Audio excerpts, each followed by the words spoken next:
اللہ نے یہ بات بیان کی کہ دیکھیں آخرت میں نجات کی جو بنیاد ہے نا وہ فرقہ نہیں ہے بلکہ اخلاص اور اتباع سنت ہے۔ یہودیوں میں اور عیسائیوں میں یہ بات پیدا ہو گئی تھی۔ یہودی کہتے تھے کہ ہم جنت میں جائیں گے، عیسائی کہتے تھے کہ ہم جنت میں جائیں گے۔ اللہ نے کہا کہ نہیں، دیکھو یہودی یا عیسائی نہیں، جنت میں کون جائے گا؟ جنت میں ایک تو وہ کہ جس کے اندر اخلاص ہے، اور دوسرا اپنے نبی کی اتباع کر رہا ہے، جو وقت کا نبی ہے اس کا پیروکار ہے۔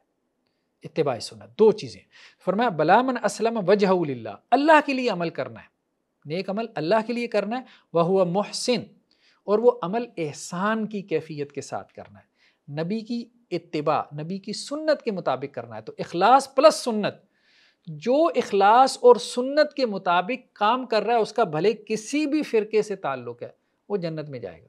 بس اس کے لیے ٹیگ ہونا ضروری نہیں ہے کہ وہ فلاں فرقے کا اس کے ساتھ ٹیگ لگا ہوا ہے تو وہ جنت میں جائے گا، جیسے ہمارے ہاں لوگوں نے ٹیگنگ کو بہت زیادہ اہمیت دے دی ہے۔ ٹیگنگ کی اہمیت نہیں ہے، اصل اہمیت دو چیزوں کی ہے، قرآن نے کہہ دیا اخلاص اگر نہیں ہے تو حدیث میں ہے، صحیح بخاری کی روایت ہے کہ قاری قرآن بھی جہنم میں جائے گا، سخی بھی جہنم میں جائے گا، اور مجاہد بھی جہنم میں جائے گا۔ اخلاص نہیں ہے تو اتنے بڑے بڑے اعمال جہنم میں لے جائیں گے، یہ سب کچھ جو ہمیں نظر آتا ہے بڑا نیک عمل ہو رہا ہے، اگر اخلاص نہیں ہے تو۔ اور دوسرا، اگر عمل سنت کے مطابق نہیں ہے تو پھر بھی وہ بدعت کہلائے گا۔